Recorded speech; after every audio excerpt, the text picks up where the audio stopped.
अस्सलाम वालेकुम दोस्तों, कैसे हैं आप लोग? खैरियत से हैं, ठीक ठाक हैं, फिट फाट हैं। हम आ गए फिर से आपके दरमियान अपने थोड़े से मामला डिस्कस करने आपसे।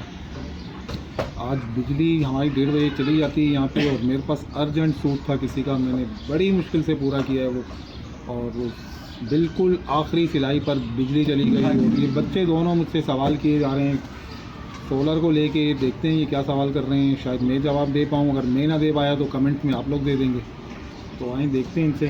जी, ये जो बिजली जा रही है तो सोलर पे मतलब क्या है कि टैक्स देना हाँ, पड़ता है? यानी सोलर पे जैसे अभी जो बिजली जाती है तो इतने बहुत सारे लोगों ने सोलर लगा दी। तो अभी जो है सोलर लगाते हो, और अगर कोई बंदा बिजली हटाना चाहे तो हुकूमत वाले उन पर टैक्स लगा देते। ये किस बात का टैक्स लगा? अच्छा, तो ये कहना चाह रहे हैं व्यूअर्स कि अगर आपने घर में सोलर लगाया है और आपने बिजली बिल्कुल डिस्कनेक्ट कर दी, यानी कि के इलेक्ट्रिक को आपने खैर वो बात कर दी है, तो वो आपके ऊपर टैक्स लगा देते हैं। तो ऐसा क्यों है? तो ये पाकिस्तान है बेटा, इसमें आपने हर जगह पे हिस्सा देना है। आप तो हर जगह हर कदम कदम पे टैक्स दे रहे हो। आप नहा रहे हो, टैक्स दे रहे हो।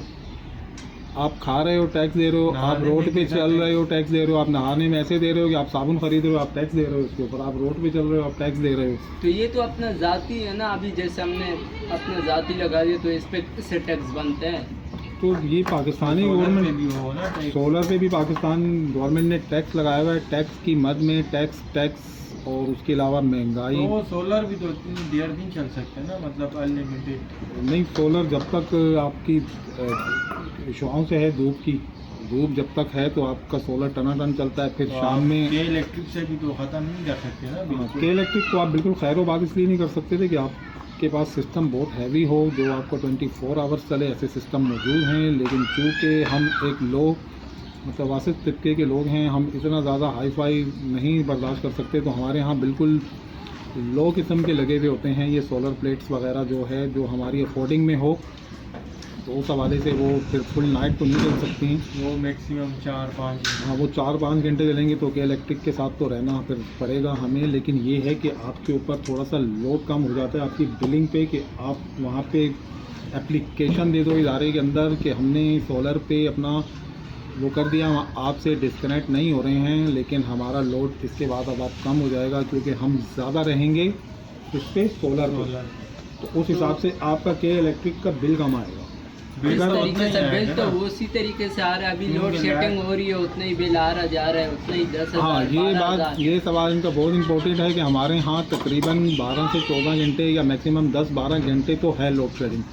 आप यकीन जानें पूरा दिन लाइट, यानी कि अभी सुबह हमारी थोड़ी सी डिटेल बता दूं आपको कि सुबह हम जब सो के उठते हैं तो 9 बजे लाइट चली जाती है और वो 12 बजे तक नहीं होती है। फिर 12 से 1:30 बजे तक हमारी लाइट होती है 1.5 घंटा। उसके बाद वो चली जाती है, फिर 4 बजे तक लाइट नहीं होती है। फिर 4 से लेके 5:30 बजे तक हमारी लाइट होती है, यानी कि वो भी 1.5 घंटा। और उसके बाद से लेके वो रात को 8 बजे तक नहीं होती है। फिर 8 से लेके 9:30 बजे तक हमारी लाइट होती है।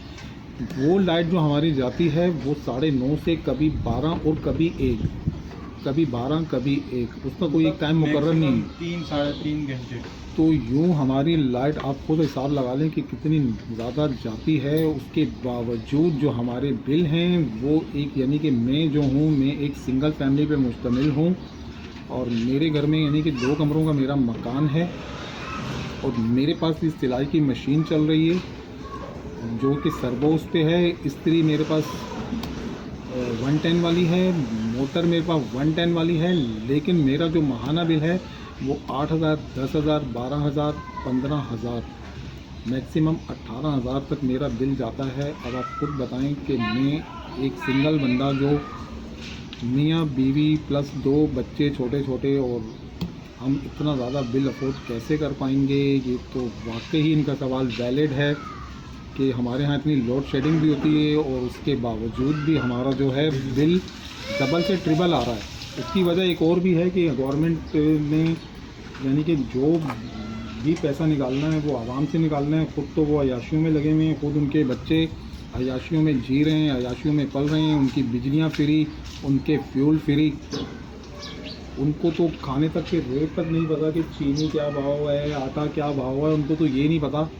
उनको तो सब तैयार मिलता है, ये मसले आपके और मेरे हैं, और हम ही वो लोग हैं, हम ही जो इन्हीं लोगों के परचम भी उठाते हैं, इन्हीं लोगों के नारे भी लगाते हैं। भुट्टो को हम नहीं मरने दे रहे, क्योंकि हमने कसम खाई हुई है कि भुट्टो नहीं मरेगा, पूरा पाकिस्तान मर जाएगा।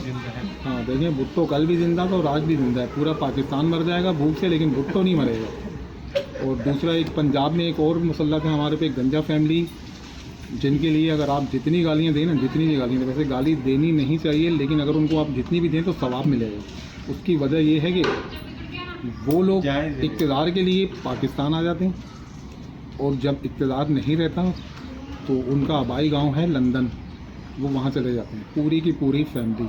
और हम लोग बेवकूफ़ लोग, हम लोग जाहिल लोग, हम लोग उनके झंडे उठा के इनके नारे लगाते हैं, यानी कि हम ही में से वो लोग हैं ना।